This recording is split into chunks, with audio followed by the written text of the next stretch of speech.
Morning students, हम लोग chemical kinetics के न्यूमेरिकल सॉल्व कर रहे थे। उसी की कड़ी में हमारा नया नेक्स्ट क्वेश्चन लेते हैं न्यूमेरिकल्स में कि हमारे पास प्रश्न है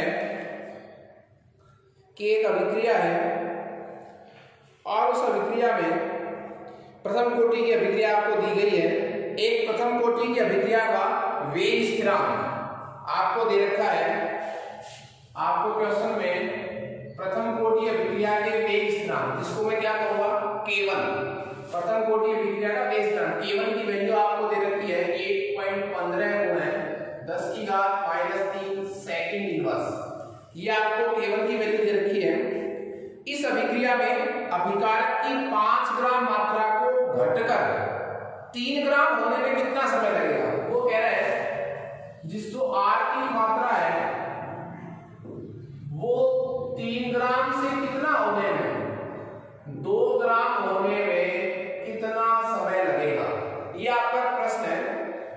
एक प्रथम कोटि की अभिक्रिया है, उसके लिए वेग नियतांक का मान K1 है। अभिकारक की मात्रा को 3 ग्राम से 2 ग्राम रह जाने में कितना समय लगेगा। ठीक है, 5 ग्राम मात्रा को 3 ग्राम होने में 5 ग्राम मात्रा को और कितना होने में 3 ग्राम होने में कितना समय लगेगा। हमें ये मालूम है कैसी कोटि की अभिक्रिया है, प्रथम कोटि की। तो सूत्र किसका लगेगा, प्रथम कोटि का। K1 का सूत्र क्या होता है साहब, K1 बराबर 2.303 बटा T log A बटा A माइनस x। हमें K1 की वैल्यू दे रखी है, T पूछा है, A क्या है प्रारंभिक सांद्रता, प्रारंभ मात्रा कितनी है 5 ग्राम। A माइनस x क्या है, वो भी सांद्रता है और कितने समय बाद, T समय बाद। तो T समय बाद कितनी रहेगी, उसने कहा 5 ग्राम से कितना रह जाने में 3 ग्राम रह जाने में। रह जाने का मतलब 3 रह गई, 3 खपत नहीं है, 3 रह गई तो बच गई क्या 3। तो 5 से कितनी बच गई 3। तो ये 3 किसकी वैल्यू है A माइनस x, कितने समय बाद वो आपसे पूछा है। तो सूत्र को मैं चेंज कर देता हूं, T बराबर, T को इधर ले जाएंगे, K1 को यहां 2.303 K1 log A बटा A minus x।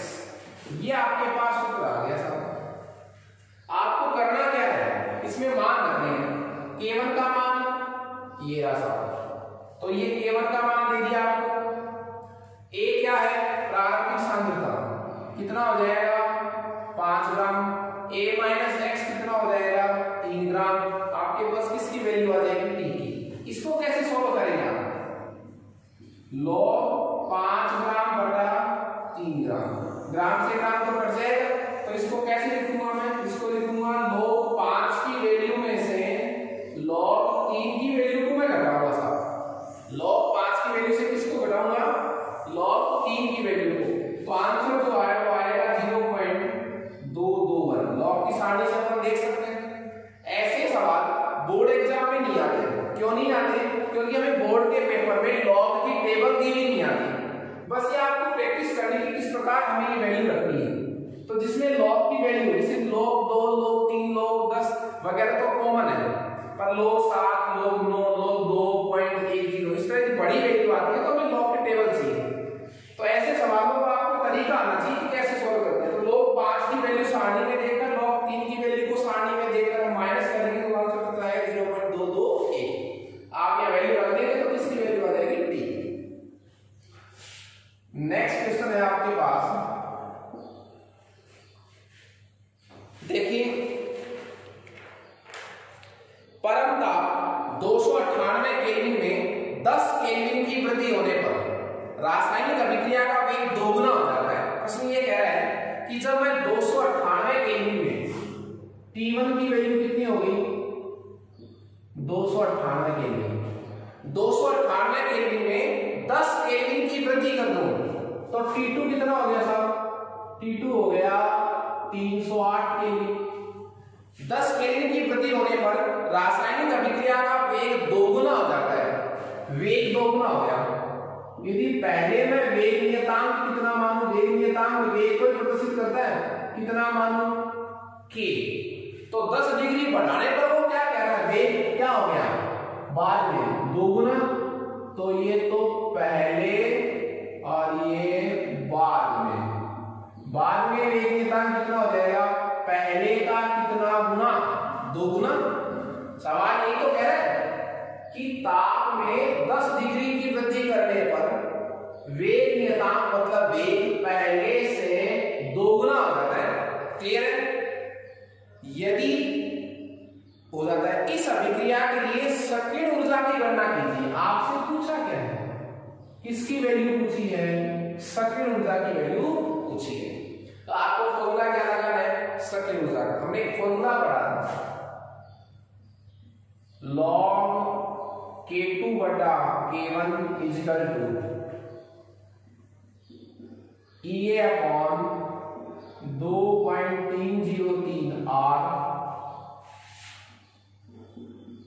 T2 minus T1 upon T1 T2। ये सूत्र हमने पढ़ा था सक्रिय ऊर्जा ज्ञात करने के लिए। यहां से आपको करना क्या है, आपको इस सूत्र में वैल्यू रखनी है साहब। K1 क्या है, पहले का वेग नियतांक, तो मैं K1 की जगह तो क्या रखूंगा, K पहले का वेग नियतांक। ताप बढ़ाने पर जो होता है वो क्या कहलाता है, K2। तो बाद में वेग नियतांक जो K2 है वो पहले का कितना गुना हो जाता है, 2 गुना। तो पहले का यदि K है वेग, तो बाद का कितना हो गया, K2। रख देंगे। T1 की वैल्यू कितनी पड़ी है, 298। T2 की वैल्यू कितनी है, 308। तो देखिए T2 की वैल्यू 308, T1 की वैल्यू 298, T1 T2 है ही आपके पास। R की वैल्यू क्या रखेंगे, 8.314 जूल प्रति केल्विन प्रति मोल। ये फिक्स है ही। केवल K2 की वैल्यू दे दी आपको, किसकी वैल्यू चाहिए, EA की। तो पहले आप किसको सोल्व करेंगे, इसको।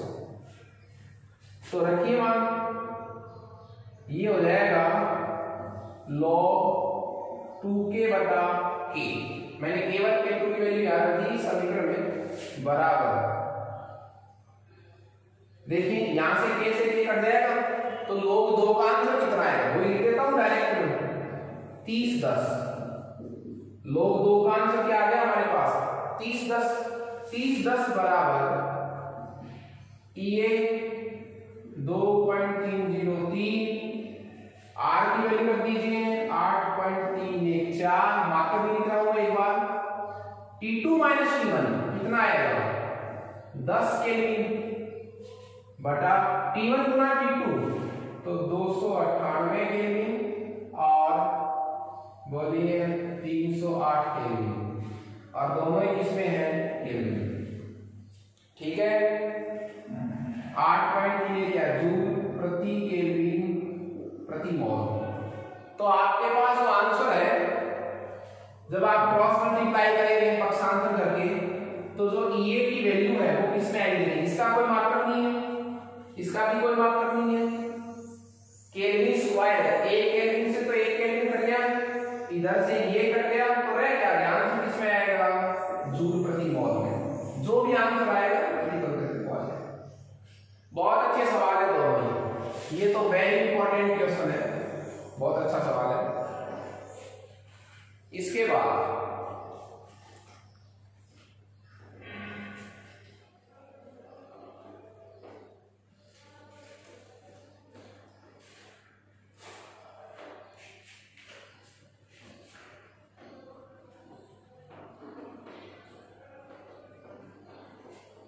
हमारा जो नेक्स्ट क्वेश्चन है वो है,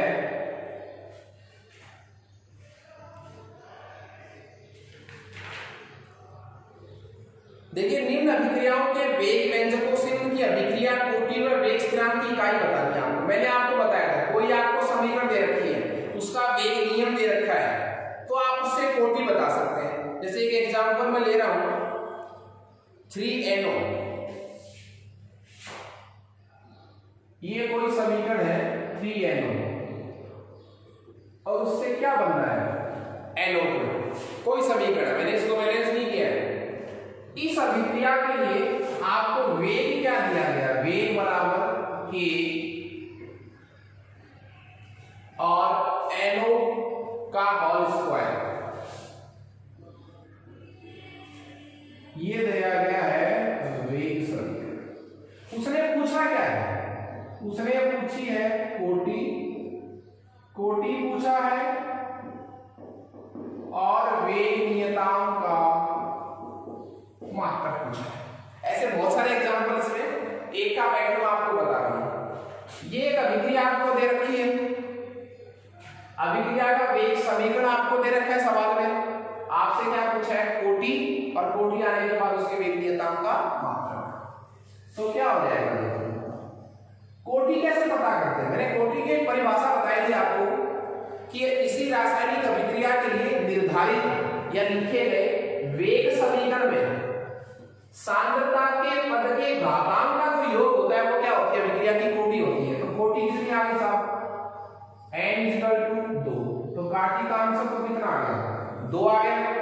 वेग नियतांक का मात्रक, द्वितीय कोटि की अभिक्रिया होगी तो किसका मात्रक चाहिए आपको, कोटि का, द्वितीय कोटि का। मैंने आपको जनरल फॉर्मूला बताया था शून्य कोटि पढ़ाते समय, किसी भी कोटि की अभिक्रिया का वेग नियतांक निकाल सकते हैं। इसका मात्रक क्या था, मोल प्रति लीटर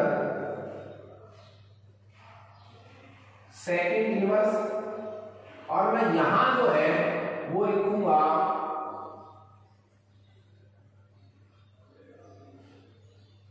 n-1। जब n-1 रखूंगा 1 n सेकंड इनवर्स, यहां क्या रखी, n बराबर कितना रख दीजिए 2, तो ये कितना आ जाएगा, मोल इनवर्स लीटर और सेकंड इनवर्स। ये तो कोटि आने के बाद कोटि आप सांद्रता के पद के घातांक से निकालेंगे, और उसके बाद ये जनरल फॉर्मूला एक आपको मैंने बता रखा था, किसी भी कोटि के लिए आप क्या निकाल सकते हैं, उसके वेग नियतांक का मात्रक निकाल सकते हैं।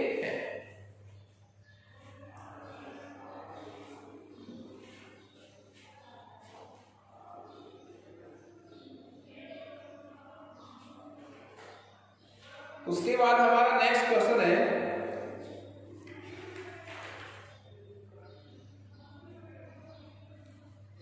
एक प्रथम कोटि की अभिक्रिया के वेग स्थिरांक का, देखिए नेक्स्ट क्वेश्चन हमारे पास है, एक प्रथम कोटि अभिक्रिया के वेग स्थिरांक का मान दे रखा है 60 सेकंड इनवर्स।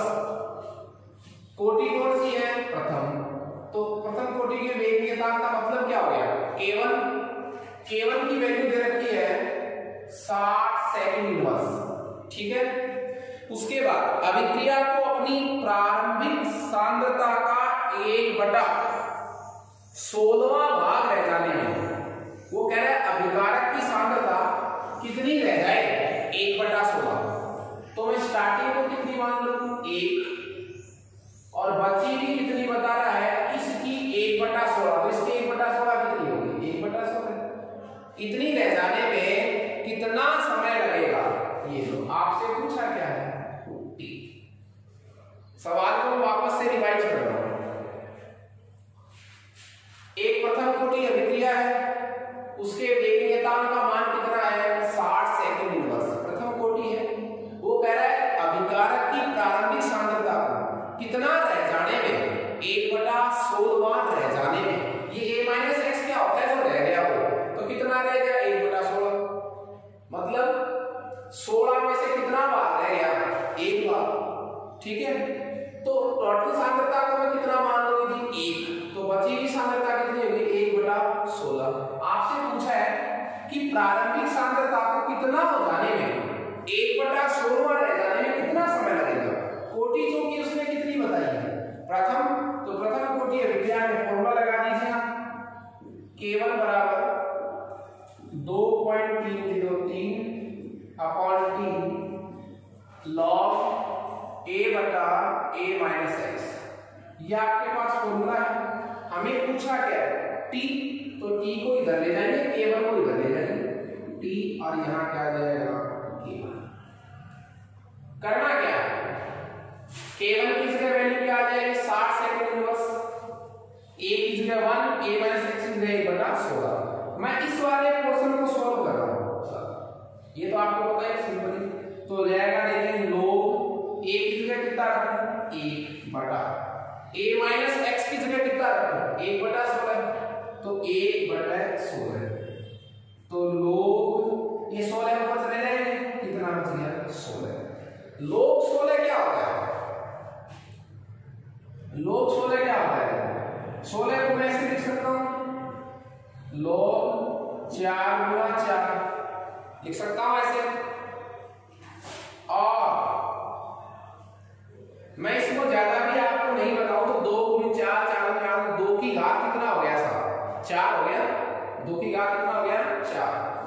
इस तरह लिखूंगा तो गुणा का साइन लोग में क्या हो जाता है प्लस में, तो ऐसे लिख सकता हूं लोग 4 की वैल्यू को लोग 4 की वैल्यू से जोड़ दीजिए, और लोग 4 की वैल्यू कितनी होती है 0.6020, तो 0.6020। एक तरीका हो रहा है, आप इस 16 को ऐसे भी तो लिख सकते हैं लोग 2 की घात 4 लिख सकते हैं इस तरह, 2 दूनी 4 4 दूनी 8 8 दूनी 16, और मैं इसको ऐसे लिख सकता हूं 4 लोग 2, और लोग 2 की वैल्यू क्या होती है 4 गुना लोग 2 की वैल्यू कितनी होती है 0.3010। यहां से जो आंसर आएगा और यहां से जो आंसर आएगा वो क्या आएगा सेम आएगा। तो इस पोर्शन को मैंने सॉल्व किया है, लोग 16 को हल करने के 2 तरीके, आप इसको इस तरह लिख सकते हैं लोग 2 की घात 4 घातांक को धर लिया 4 लोग 2 की वैल्यू कितनी है 0.3010 को गुणा कर दिया 4 से, यहां से जो आंसर आएगा वो ये आएगा, इन दोनों का टोटल आएगा। इसको कैसे लिखा 16 को ऐसे लिख सकता हूं मैं 4 गुणा 4, लॉग में गुणा का साइन किस में चेंज होता है प्लस में, लॉग 4 को भी लिख सकता हूं मैं ऐसे log 2 प्लस log 2 बात एक ही है, ठीक है। ये वैल्यू आप याद रखकर किसकी वैल्यू निकाल सकते हैं।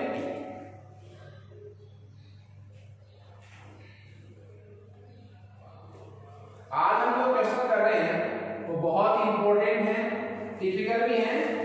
हमारे 4 चैप्टर हैं केमिस्ट्री में न्यूमेरिकल्स के, और क्वेश्चन जो बोर्ड के पेपर में आते हैं वो मिनिमम 1 और मैक्सिमम लगभग 2, और चैप्टर 4 है, तो बहुत कम न्यूमेरिकल है हमारे। उसके बाद नेक्स्ट क्वेश्चन हमारा रहेगा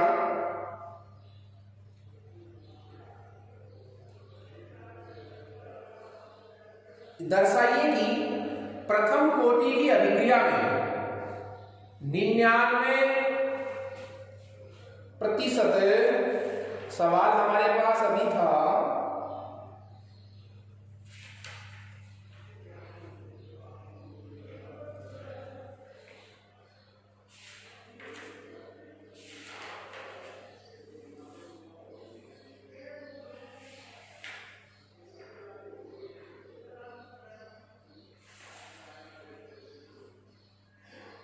हाँ जी, सवाल हमारे पास है स्पष्ट कीजिए कि एक प्रथम कोटि अभिक्रिया में 99.9% अभिक्रिया पूर्ण होने में लगा समय अर्ध आयु का 10 गुना होता है। सवाल क्या है, मैं पहले आपके सवाल को डिस्कस कर रहा हूं।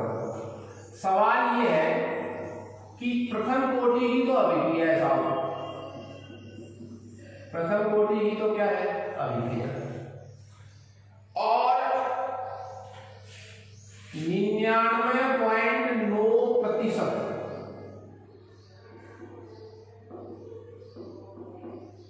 अभिक्रिया पूर्ण में लगा समय जो है वो समय अर्ध आयु का 10 गुना होता है।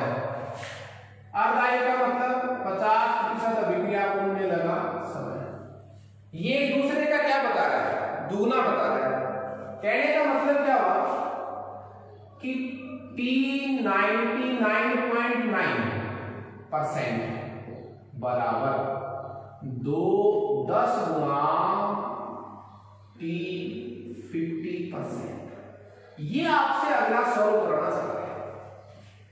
सवाल को वापस से समझिए आप। एक प्रथम कोटि की अभिक्रिया है, उस अभिक्रिया में प्रथम कोटि की अभिक्रिया है, उस अभिक्रिया में अभिकारक की सांद्रता या अभिक्रिया मान लीजिए 99.9% जब पूरी हो जाती है, उसमें लगने वाला समय, उसमें लगने वाले समय को मैं क्या कह सकता हूं T 99.9, वो 10 गुना होता है किसका, 10 गुना होता है किसका, अभिक्रिया की अर्ध आयु का। अर्ध आयु का मतलब 50% पूर्ण होने में लगने वाला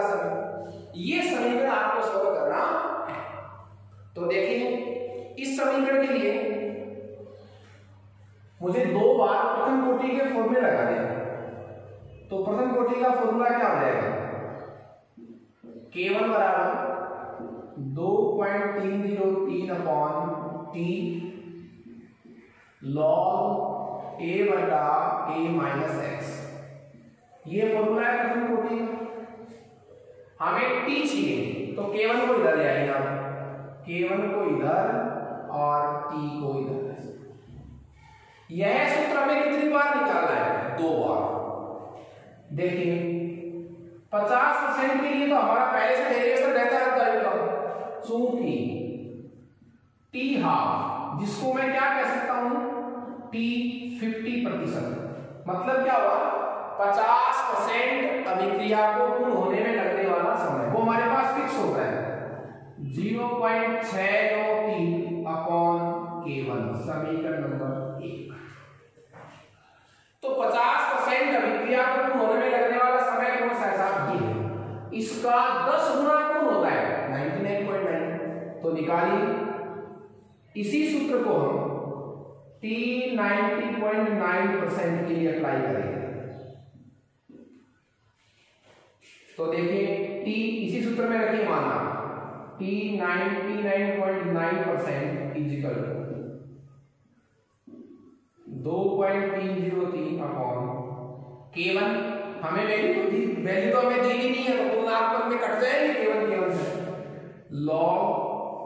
अब देखिए A को कितना माना, वो कह रहा है कितना बच गया, इतना तो पूरा हो गया, पूरा हो गया तो बचा कितना 0.1, तो टोटल को कितना मान लूं 100%। इसके लिए मैं A को कितना मान लूंगा 100% और A माइनस एक्स को कितना मान लूंगा 0.1%। ये आपके लिए जरूरी है। उसने कहा है 99.9% पूर्ण होने में, तो वो तो कंप्लीट हो गई, तो बच गया कितना, बच गया 0.1, टोटल कितना मान लिया 100%। रख दीजिए, परसेंट से परसेंट कट गया 0.1। मैं इसको सॉल्व कर देता हूं, लॉग इसका पॉइंट डालेंगे आप ऊपर, कितने हो गए साहब 1000, एक का कोई मतलब है नहीं, इसका पॉइंट हटा है तो ऊपर एक बिंदु लग गया, तो कितना हो गया 1000। log 1000 को मैं ऐसे लिख सकता हूं log 10 की घात 3, और log 10 की घात 3 को मैं ऐसे लिख सकता हूं 3 log 10। log 10 की वैल्यू कितनी होती है 1, तो कुल मिला के आंसर कितना आ गया इसका 3। तो इस पूरे का आंसर कितना आ गया, देखिए ये आ गया T 99.9% इजिकल, बोलिए 2.303 अपॉन K1, और यहां से कितना है, इस पूरे को सॉल्व किया है 3 गुणा 3। सॉल्व कीजिए आप इसको, तो T 99.9% इजिकल 3 से गुणा कर दीजिए, 3 दिया 9, 3 0 0, 3 दिया 9, 3 2 6 अपॉन K1, समीकरण नंबर 2। ये तो आया है वह समय जो 99.9% पूरा होने में लगेगा, ये वो समय है जो 50% पूरे होने में लगेगा। अब हमें दोनों समीकरण की क्या करनी है, तुलना, समीकरण 1 और 2 की, समीकरण 1 व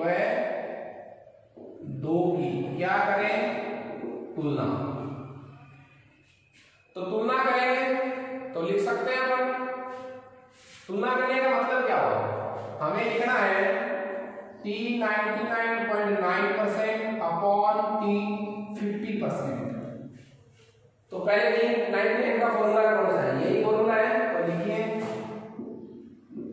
9 अपॉन K1।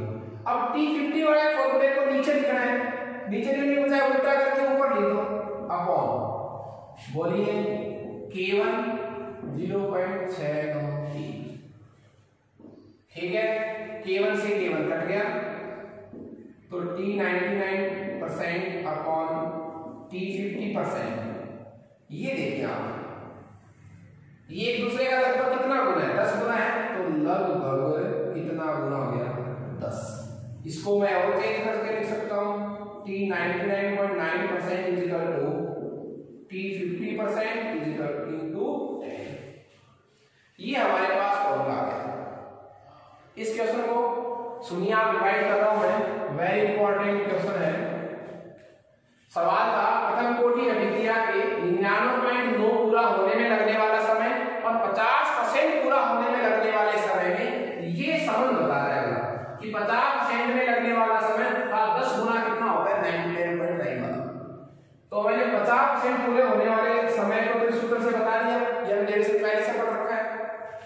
99.9 के लिए मैंने कंडीशन रख दी, इतना पूरा हो गया तो शुरू में कितना माना 100, बच गया कितना 0.1, सूत्र में रख दिया। तो 99 का फॉर्मूला कितना आया, ये वाला आ गया था, 10 की घात 3 का उत्तर 3 था और ये आ गया। ये तो वो समय है जो 99.9 पूरा होने में लग रहा है, ये वो समय है जो 50% पूरा होने में लग रहा है। दोनों की तुलना करी, दोनों को ऊपर नीचे रख दिया, 99.9 वाले के ऊपर 50 वाले के नीचे, दोनों सूत्र रख दिए, केवल से केवल कट गया, लगभग कितना गुना आ गया 10 गुना।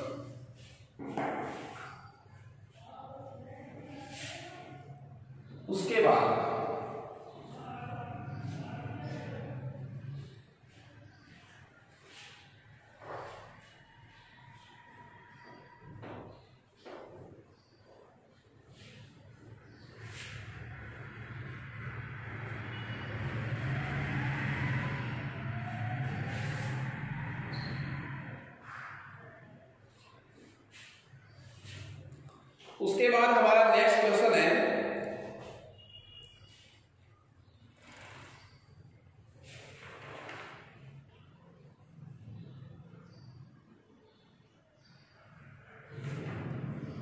प्लेटिनम की सतह पर अमोनिया के अपघटन से नाइट्रोजन और हाइड्रोजन प्राप्त होते हैं।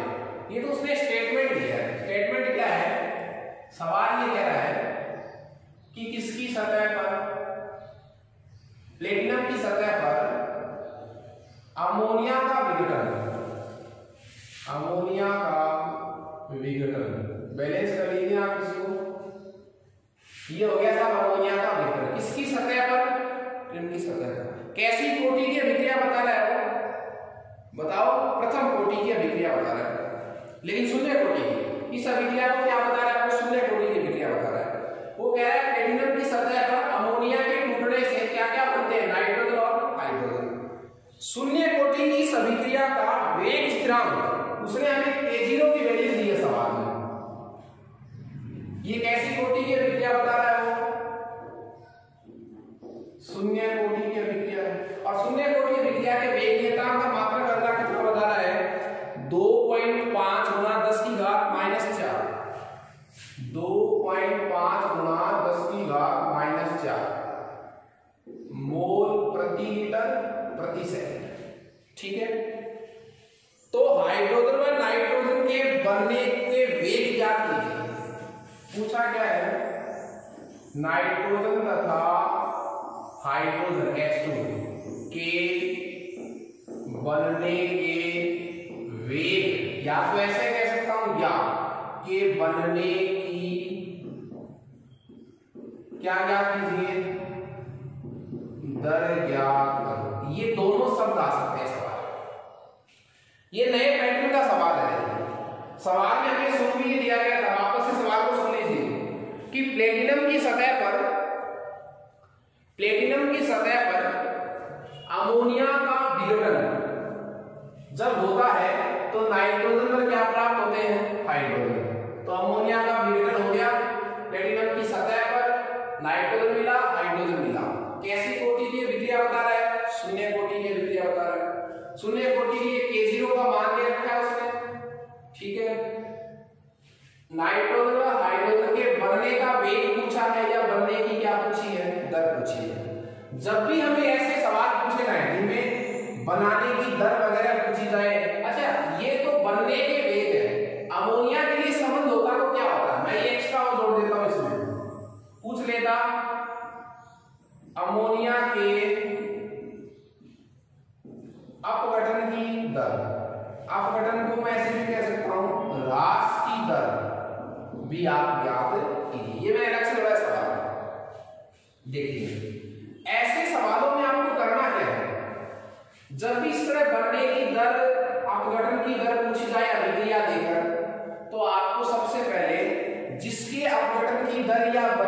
वेग पूछा है उसके लिए आपको औसत वेग लिखना पड़ेगा। औसत वेग लिखना है इसके लिए पहले, तो औसत वेग लिखो पहले सभी के लिए। देखिए नाइट्रोजन के लिए क्या लिखूं, औसत वेग। औसत वेग बराबर क्या हो जाएगा, नाइट्रोजन क्या है यहाँ उत्पाद है, क्या उत्पाद है तो साइन किसका प्लस का, किसकी सांद्रता में परिवर्तन, नाइट्रोजन की सांद्रता में परिवर्तन और परिवर्तन में लगा समय, ये होता है औसत वेग। सांद्रता में परिवर्तन, परिवर्तन में लगा समय, सांद्रता में किसमें, नाइट्रोजन की सांद्रता में। ठीक है सर। अब देखिए ये नाइट्रोजन के लिए क्या हो गया, औसत वेग। मैंने सूत्र क्या लिखा है नाइट्रोजन के लिए, औसत वेग का।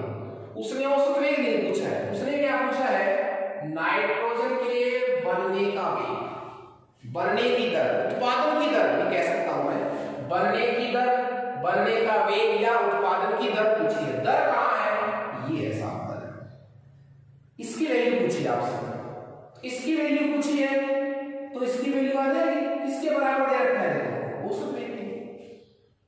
हमने औसत वेग लिखा था, उसने पूछा है नाइट्रोजन के बनने का वेग, बनने की दर, तो कहां है वो दर, ये है वो दर, इसकी वैल्यू पूछी, तो इसकी वैल्यू किसके बराबर आ रही है, औसत वेग की। औसत वेग का मान हमें दे नहीं रखा सवाल में, परंतु देखिए चूंकि कैसी कोटि की अभिक्रिया है, शून्य कोटि, और आपको पता है शून्य कोटि के लिए, शून्य कोटि के लिए जो किसकी वैल्यू होती है K0 की, जो हमें दे रखी है सवाल में, वो K0 की वैल्यू ही किसके बराबर होती है, औसत वेग की। ये स्टेटमेंट आपको याद रखना है।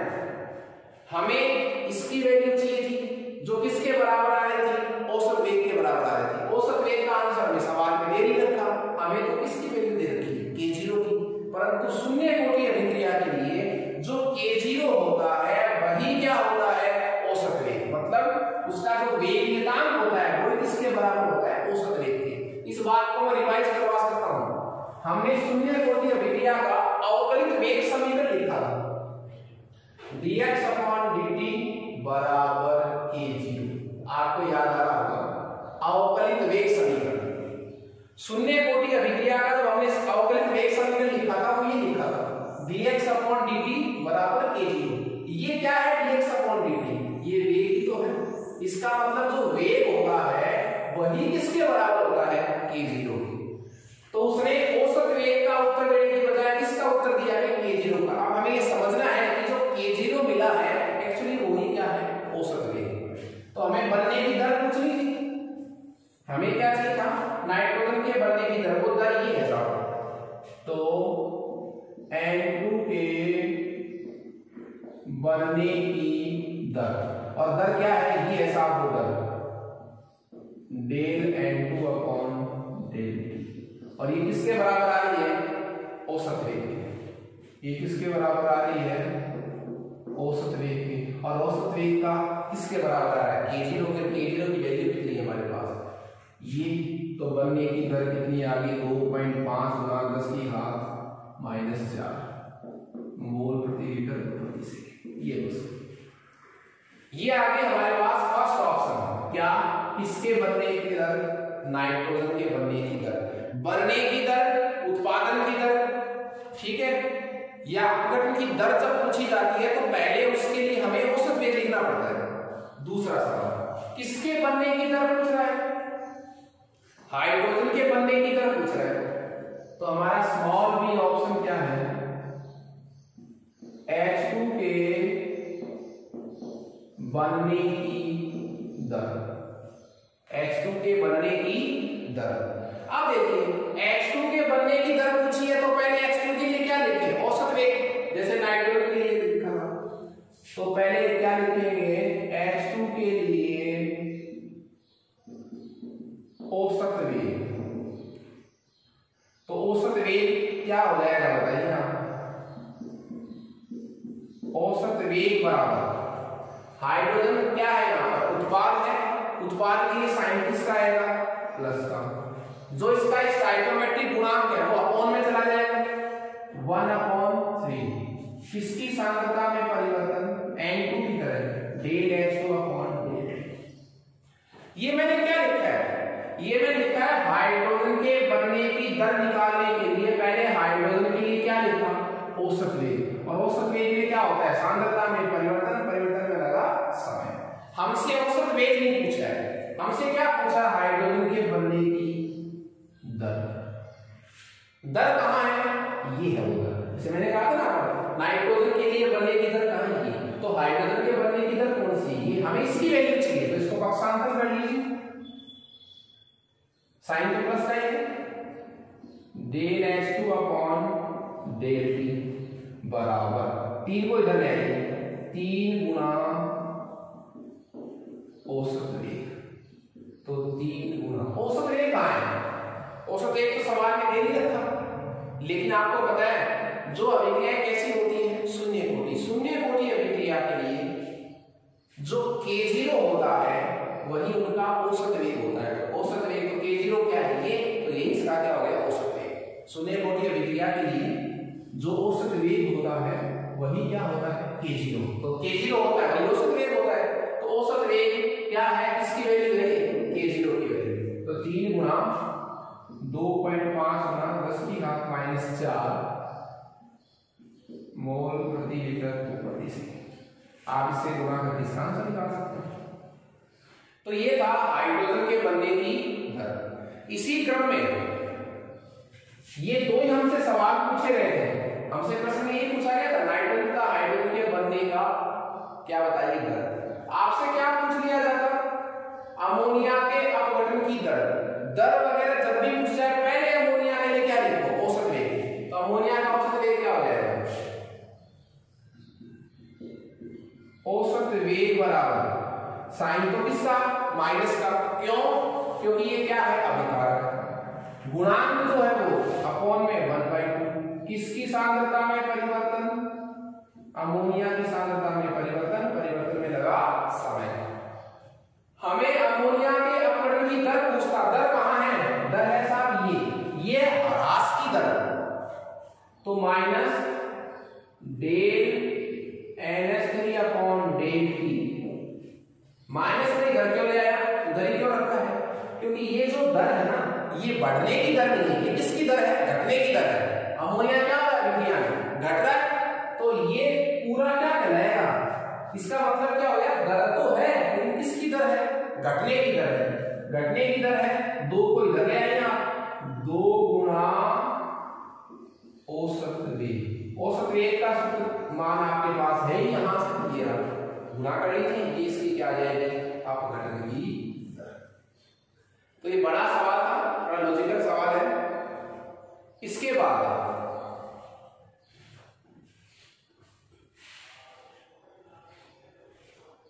नेक्स्ट क्वेश्चन लेंगे अपन। अब इसी पैटर्न पर आप और भी क्वेश्चन सॉल्व कर सकते हैं। देखिए हमने इस चैप्टर में औसत वेग के सूत्र पर न्यूमेरिकल सॉल्व किए हैं। प्रथम कोटि अभिक्रिया के वेग नियतांक, उसकी अर्धआयु, उस पर भी क्वेश्चन सॉल्व किए हैं, और सकैट ऊर्जा के मानों पर भी हमने क्वेश्चन सॉल्व किए हैं।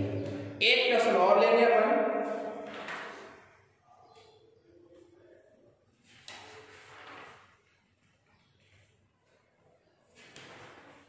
एक क्वेश्चन अपन ले रहे हैं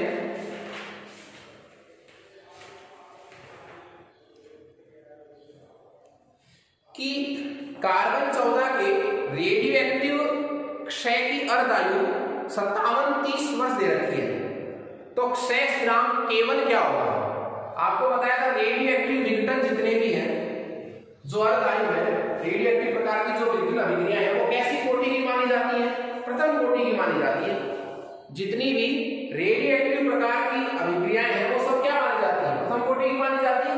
तो हमें प्रथम कोटि अभिक्रिया की अर्धआयु दे रखी है 57-30 वर्ष। इसके लिए क्या पूछा है, केवल, तो हमारा फॉर्मूला केवल का इसमें लग जाएगा। उसके बाद एक क्वेश्चन अपन और ले रहे हैं।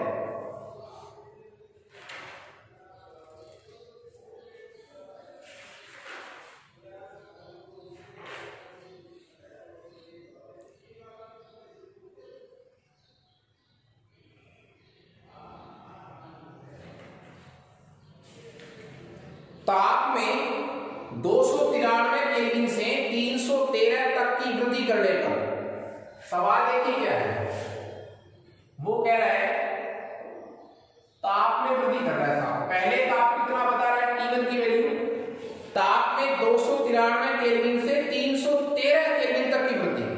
तो T1 की वैल्यू कितनी है, 293 केल्विन। कहां तक वृद्धि की उसने, 313 केल्विन तक की। मतलब टोटल कितना हो गया साहब, 20 केल्विन की वृद्धि हो गई। कितने की वृद्धि हो गई, 20 केल्विन की। तो ताप में 293 केल्विन से 313 केल्विन तक की वृद्धि करने पर किसी अभिक्रिया का वेग 4 गुना हो जाता है। पहले वेग कितना बता रहा है, पहले वेग नियतांक को यदि मैं क्या नाम दूं, k, तो 20 केल्विन बढ़ाने पर वेग कितना बता रहा है, 4 गुना। तो 20 केल्विन बढ़ाने पर वेग नियतांक कितना हो जाएगा, 4 × k। पहले का कितना गुना हो गया, वेग 4 गुना। तो ये k, पहले वेग नियतांक का मतलब क्या हुआ, ये किसकी वैल्यू है, k1 की। बाद में जो वेग नियतांक होता है वो किसकी वैल्यू है, k2 की। तो k1 की वैल्यू यदि k है तो 20 केल्विन बढ़ाने पर k2 की वैल्यू कितनी होगी, इसका 4 गुना, 4k। इस अभिक्रिया के लिए सक्रिय ऊर्जा की गणना यह मानते हुए कीजिए कि इसका मान ताप के साथ परिवर्तित नहीं होता है। आपसे पूछा क्या है, उसने पूछा है सक्रिय ऊर्जा की गणना।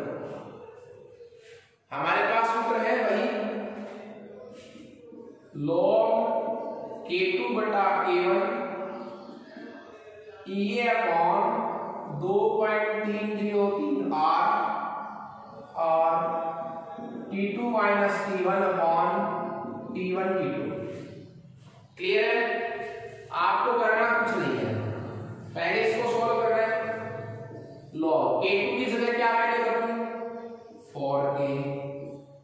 K1 की वैल्यू क्या रखूं, k से k कट जाएगा तो आंसर कितना आ गया, log 4। log 4 की वैल्यू क्या हो जाएगी, 60 20। कैसे होगी साहब, log 4 को मैं ऐसे लिख सकता हूं 2 गुना 2।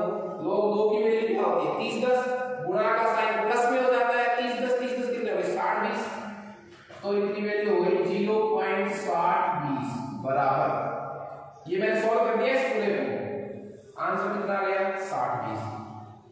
EA अपॉन 2.303, R की वैल्यू वही हो जाएगी 8.314। T2 कितना है, 313 केल्विन माइनस T1 कितना है, 293 केल्विन बटा T1 T2 दे रखा है 293 केल्विन गुणा 313 केल्विन। इसकी इकाई क्या होगी, जूल प्रति केल्विन प्रति मोल। तो आपके पास पक्षांतर करके जो TA की वैल्यू आएगी, देखिए इन दोनों का आंसर किसमें आएगा, k में। k से k तो कट जाएगा, एक केल्विन से k केल्विन कट जाएगा, तो आंसर किसमें आएगा, जूल प्रति मोल में आएगा, जो किसको क्या मान लिया, x। तो इस तरह के सवालों पर आपको डायरेक्ट यही सूत्र लगाना है, जब दो तापांतर दे रखे हैं और सक्रिय ऊर्जा का मान पूछे तो सूत्र कौन सा लगेगा, ये वाला। ओके, तो हमने लगभग सभी पैटर्न पर एक एक सवाल सॉल्व कर लिया है। तो आज हम केमिकल काइनेटिक्स के न्यूमेरिकल्स को समाप्त कर रहे हैं।